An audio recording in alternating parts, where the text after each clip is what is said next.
Step number 8, check the flight path. Yeah, if you live in Petersham and some of those inner city suburbs in Sydney, you're gonna be acutely aware of the flight paths.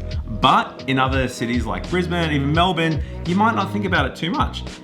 In Brisbane in particular, the flight paths are changing. There are tools available to this because they can change between the days and actually even between the seasons. Nathan? Well, that's right. As Jaden said, there's a new flight path coming in Brisbane. If you jump on bneflightpathtool.com.au, it's a great little tool where you can look at the current flight paths and the new flight paths when the new runway comes in. And it gives you an idea if you might be in a suburb that's going to be affected.